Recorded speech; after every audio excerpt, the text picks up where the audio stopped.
Ahí está, ¿no? Sí, se ve bien. Estamos bien. Bueno, buenos días ante todo.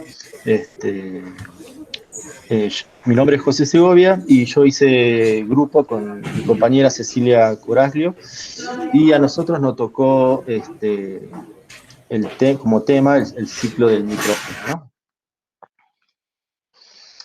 ¿no? Bueno, como para comenzar, por ahí haciendo un poco de introducción, el ciclo del nitrógeno, digamos, es un ciclo que implica la participación de procesos biológicos tanto de plantas como de animales, como de microorganismos, como lo vamos a mostrar un poco más adelante.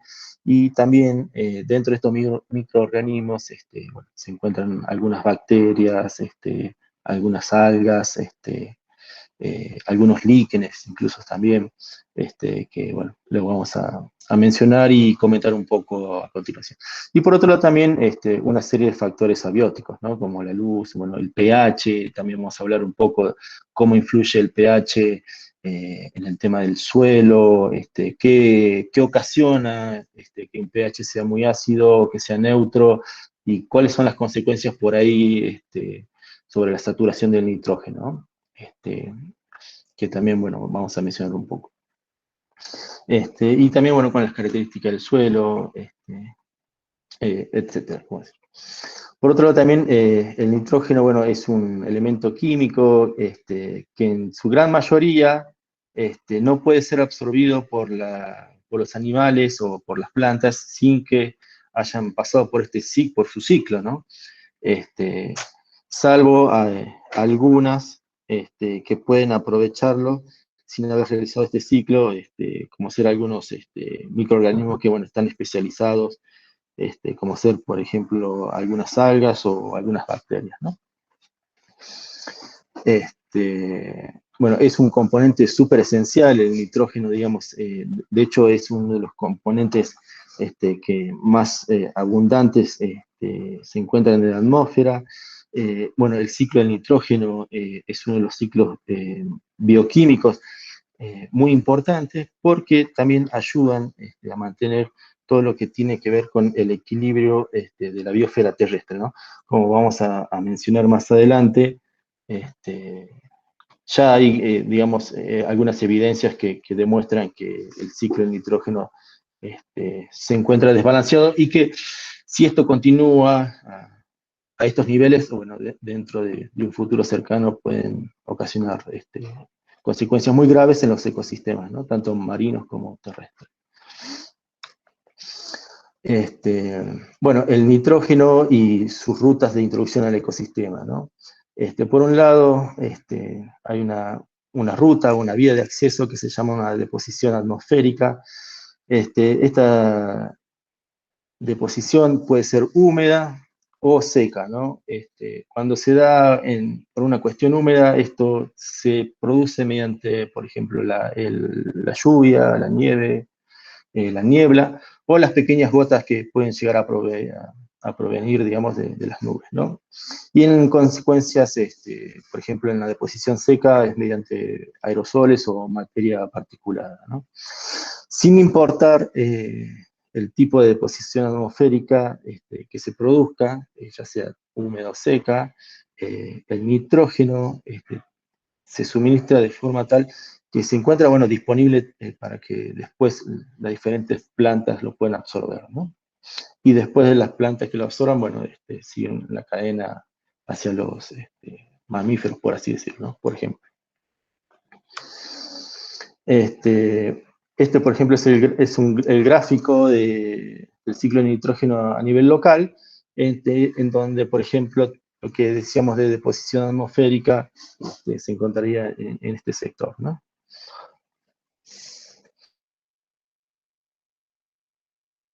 Continuando, otra de las rutas, digamos, de acceso del nitrógeno a este ciclo es mediante la fijación del nitrógeno. por un lado, hay dos tipos de fijaciones, ¿no? Una fijación de alta energía, como ser la radiación cósmica. Esta radiación cósmica, digamos, la llevan, puede ser mediante las estelas de los asteroides que pasan cercanos a la Tierra, y que esa estela, digamos, tiene cargas de nitrógeno. Esta fijación de alta energía, digamos, al ecosistema, únicamente 400 gramos de nitrógeno por hectárea, ¿no? No es una cantidad considerable. Pero otra fijación, como ser la biológica, es una de las fijaciones por ahí más importantes, digamos, por las cuales el nitrógeno después es aprovechado por los diferentes seres vivos, ¿no? Esta fijación, por ejemplo, hace un aporte de 10 kilogramos de nitrógeno por año, por hectárea, siendo, digamos, estos valores, por ejemplo, el 90% del nitrógeno que se introduce en los diferentes ecosistemas se produce mediante esta fijación biológica, ¿no? Esta fijación, digamos, se la lleva a cabo unas determinadas bacterias simbióticas, que viven en asociación mutualista, ¿no? Con algunas plantas. Por otro lado, también con algunas bacterias, algunas bacterias que se encuentran libres, digamos, en el suelo, y también por las cianobacterias, ¿no? O algas verdes azuladas, ¿no? Esta fijación, digamos, biológica, requiere, digamos, de una considerable energía, digamos, por ejemplo, a las plantas, ¿no? Por ejemplo, para que las plantas puedan fijar 1 gramo de nitrógeno se necesita 10 gramos de glucosa, ¿no? Recordando por ahí que la glucosa es un azúcar simple que es producida por las plantas mediante la fotosíntesis, ¿no? Y bueno, esta parte del ciclo se encuentra acá, ¿no? Por lo que decía, una fijación por bacterias, por parte de las raíces, donde también aparecen algunas algas azules, que, bueno, están asociadas con las cianobacterias, y la fijación en el suelo, ¿no? Es esta parte.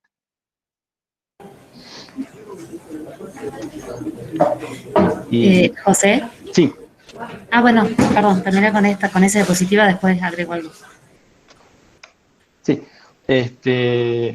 No, bueno, y continuando por ahí, para mostrar, digamos, cuáles son los diferentes ambientes donde uno puede encontrar, digamos, en un ecosistema agrícola, por ejemplo, las bacterias Rhizobium se encuentran asociadas aproximadamente a unas 200 plantas leguminosas en un ambiente agrícola, ¿no? Pero si esto lo comparamos con en ambientes no agrícolas, digamos, en ambientes por ahí naturales, hay alrededor de 12.000 especies de plantas que se encuentran asociadas a estas cianobacterias para poder producir, digamos, todo este ciclo de nitrógeno, ¿no? Sí, ahí te doy pie, Cecilia. Dale, ahí lo que quería agregar era que, bueno, en la agricultura se usan mucho estas bacterias fijadoras de nitrógeno, como fertilizaciones biológicas también que se dicen, se llaman inoculantes, que se mezclan con las semillas previo a la siembra, y bueno, hay distintos tipos de estas bacterias que también tienen distintas compatibilidades según la especie vegetal que se esté sembrando. Uno de estos tipos de bacterias son los Rhizobium, que son bacterias que tienen una relación simbiótica con las plantas, es decir, que están ingresan a las raíces y forman nódulos. Estas bacterias, bueno, tienen la capacidad de fijar el nitrógeno atmosférico, que de otra manera las plantas son incapaces de tomarlo. Hay otro género de bacterias que de vida libre, o sea, que están en la zona de la rizósfera, pero no están dentro de la raíz como las Azospirillum, y que están asociadas a otro tipo de plantas. Los Azospirillum, por ahí se hacen inoculaciones para gramíneas. Esto que decía José, que siempre tiene un gasto de energía para la planta, el mantener a la bacteria, esta es justamente la relación mutualista que se genera. La bacteria le aporta nitrógeno a la planta y la planta le da azúcares, energía a las bacterias. están así que en el caso de que los suelos sean ricos en nitrógeno, por más que se inoculen con este tipo de bacterias a las plantas, la planta no las acepta, digamos, no se produce la nodulación en las raíces, porque la planta no necesita nitrógeno. Entonces, ahorra su energía, digamos, y no se produce la inoculación. Eso es todo. Buenísimo. Queda más claro. Bueno, siguiendo por ahí con esto lo que decía mi compañera Cecilia, bueno, las bacterias, digamos, que se encuentran por ahí en el suelo y que ayudan a toda esta fijación, ¿no? Las más importantes por ahí son las Azotobacter, que tienen todo un proceso aeróbico, o por ejemplo la Clostridium, que tiene un proceso anaeróbico, ¿no? Por otro lado están las cianobacterias o algas azules, que, bueno, por ejemplo, existen alrededor de 40 géneros de cianobacterias presentes, ¿no? Que pueden ayudar a la fijación del nitrógeno. Y dentro de ellas las más importantes son las del género Nostoc y Calotrix, que se encuentran presentes tanto en los hábitats acuáticos como terrestres, ¿no? También ciertos líquenes se encuentran involucrados en la fijación del nitrógeno.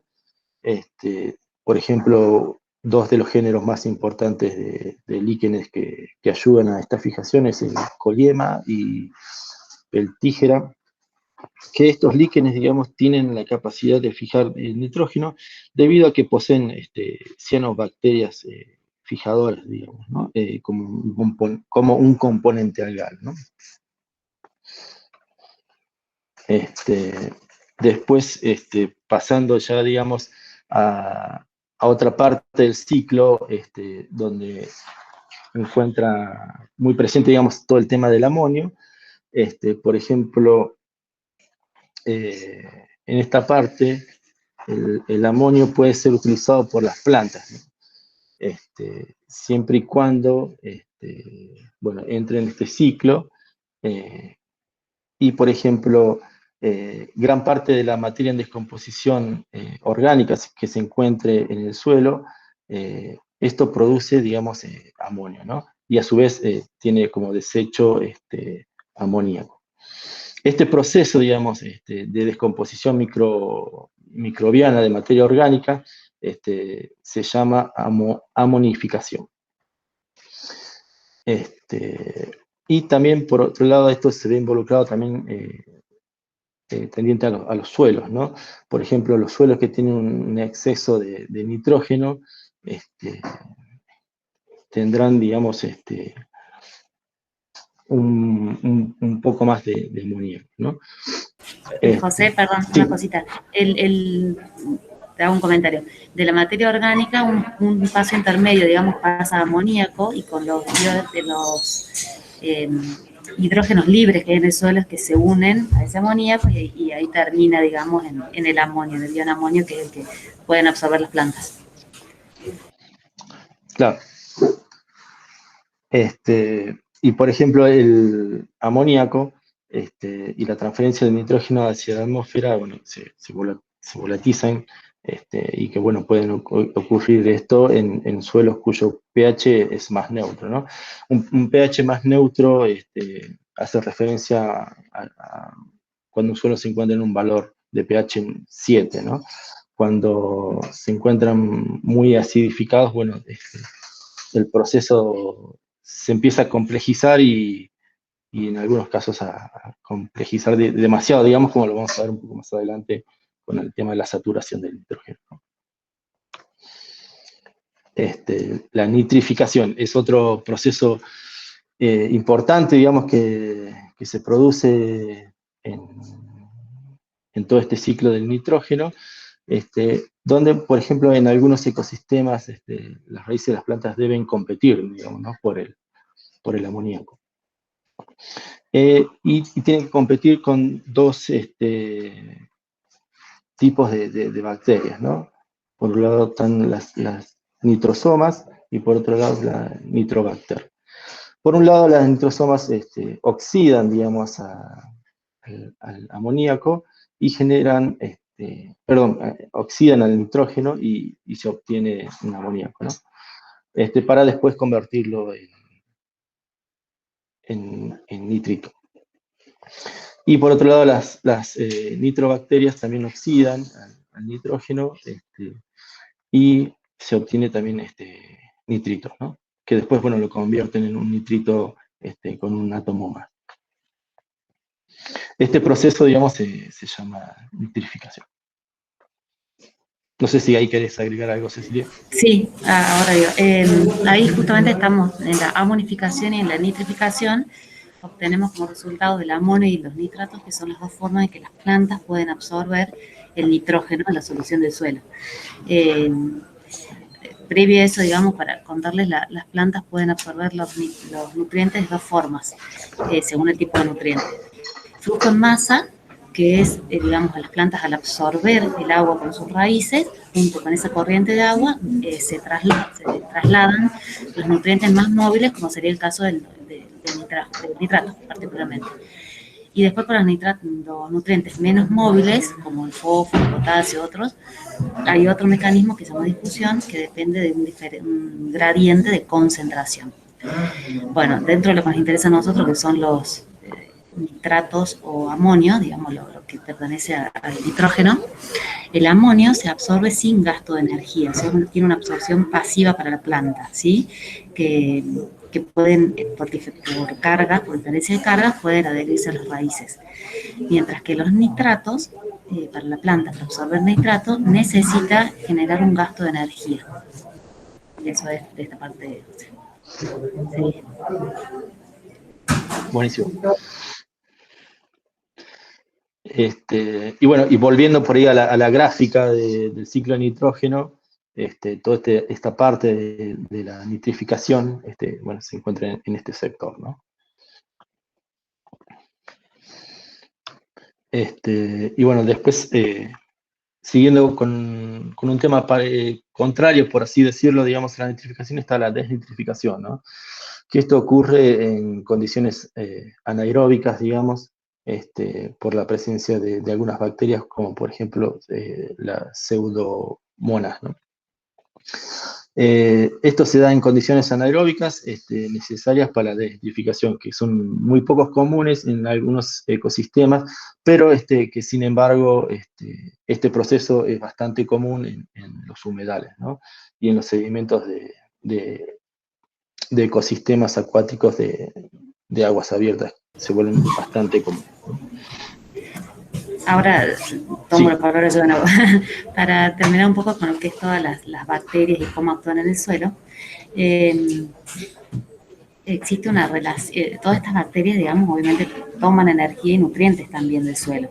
Existe una relación que se llama carbono-nitrógeno, donde, por ejemplo, todos los materiales vegetales de la materia orgánica que están en descomposición tienen, según si son materiales más frescos o más leñosos, tienen diferente relación carbono-nitrógeno.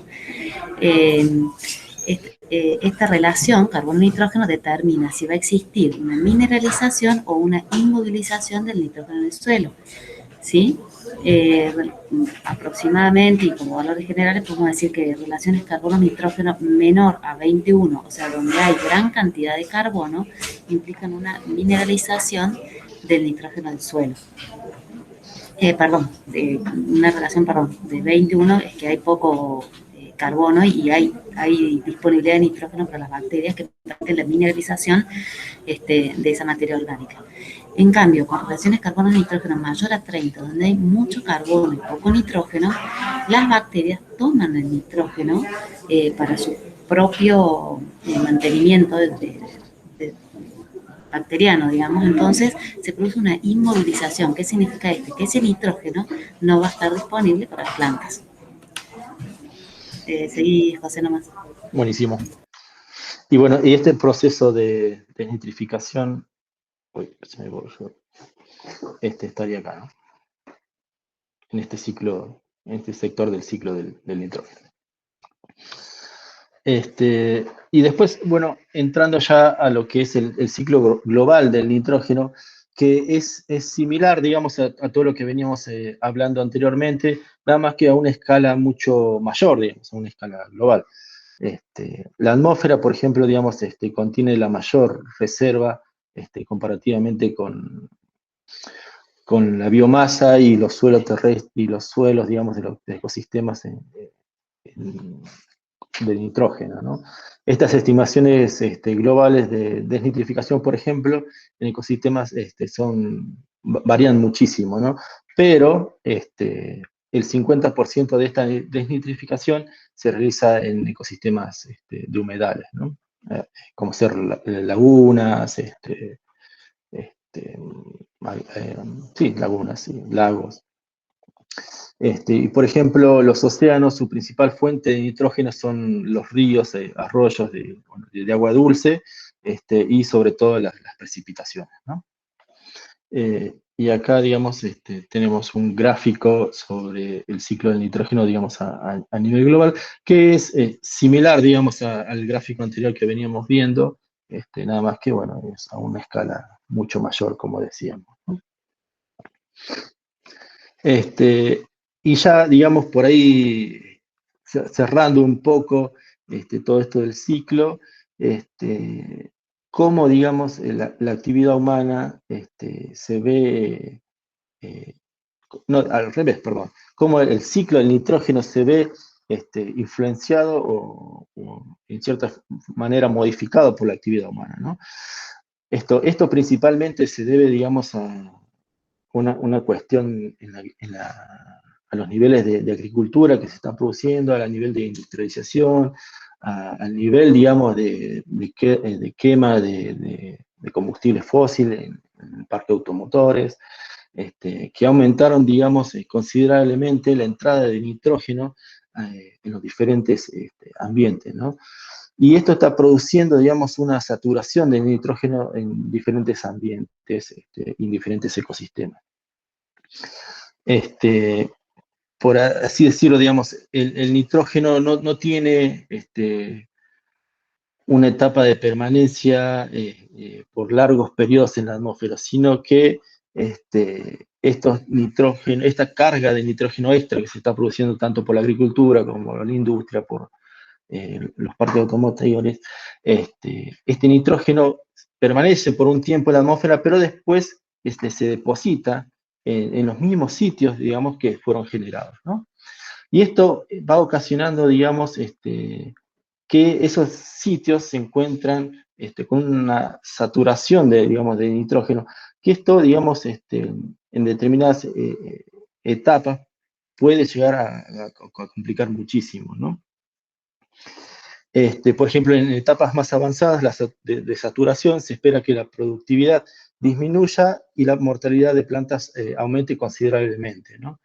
Esto, digamos, en parte un desequilibrio entre los nutrientes como resultado de la saturación del nitrógeno, ¿no?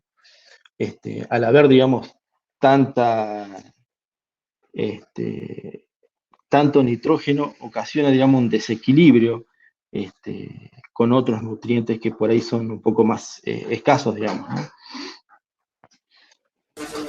José, tomo la palabra. Sí, sí. Bueno, esto justamente en lo que es la actividad humana y la saturación con nitrógeno podemos ver desde dos aspectos. Una es que uno de los gases que se libera es el óxido nitroso, que si bien no se encuentra, mejor dicho, en menor cantidad que lo que es el dióxido de carbono, que es el principal gas de efecto invernadero que todos conocemos, pero el óxido nitroso tiene un potencial de efecto invernadero 296 veces mayor que el dióxido de carbono. No sé si se entiende, o sea, hay menos cantidad, pero es más nocivo, ¿sí? Eso en cuanto a la atmósfera como efecto invernadero. Y la saturación de nitrógeno en los ambientes, esto hace que otros nutrientes y el agua también pasen a ser los limitantes. O sea, cuando las necesidades de nitrógeno están cubiertas, como vos decías, en un principio se aumenta la productividad, pero luego cuando esto se sigue incrementando, los niveles de nitrógeno pasan a ser otros los nutrientes limitantes, ¿sí? Por otro lado, el aumento en la concentración de amonio en la solución del suelo provoca cambios en el pH. esta disminución que genera desde la HCl que se liberen otros cationes como el aluminio. El aluminio cuando llega a los sistemas acuáticos, por ejemplo, es tóxico, ¿sí? Y a su vez, esta liberación de aluminio hace que se modifiquen relaciones entre nutrientes, como hablábamos antes en el caso de, por ejemplo, carbono-nitrógeno, también hay relaciones calcio-aluminio, ¿sí? Y que se ve modificada al aumentar el calcio. Y el calcio es fundamental para la albura, que es el tejido exterior, digamos, de los árboles, de los troncos, donde está todo el sistema vascular. Y también se ve modificada la relación magnesio-aluminio, y el magnesio es un componente fundamental de las enzimas. Todo esto provoca obviamente desbalance en la nutrición de la planta y termina generando efectos negativos, además de que cualquier nutriente, digamos, en exceso genera fitotoxicidad. Bueno, eso es todo, José. No, y bueno, por ahí mostrar acá un mapa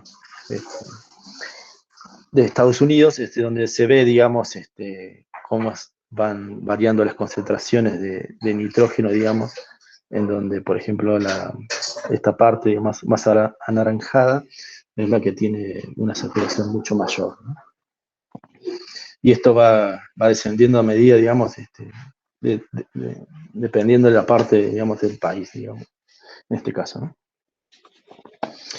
Y ya por último, digamos, el resultado de esto es una pérdida sistemática de la biodiversidad, ¿no? Esto que haya una saturación enorme de nitrógeno en determinados ecosistemas. Todos los niveles tróficos, digamos, productores primarios y secundarios y descomponedores se van a ver totalmente perjudicados, digamos, por si esto sigue ocurriendo, digamos, y determinados grupos biológicos, como ser los microorganismos o algunas plantas, incluso algunos animales, se van a ver totalmente perjudicados por este desequilibrio que ya se está provocando, digamos, en determinados sectores, ¿no? Y esto va a provocar una disrupción, digamos, de gran escala en las interacciones ecológicas, ¿no? Y va a ocasionar, digamos, que diferentes ecosistemas empiecen a ver un mal funcionamiento, digamos, seguramente, como explicaba Cecilia, con algunos nutrientes, ¿no? Una cosita más justamente con eso es, por ejemplo, que hemos mencionado que el nitrato es un elemento muy móvil dentro del suelo, no se absorbe, no queda absorbido a las arcillas del suelo.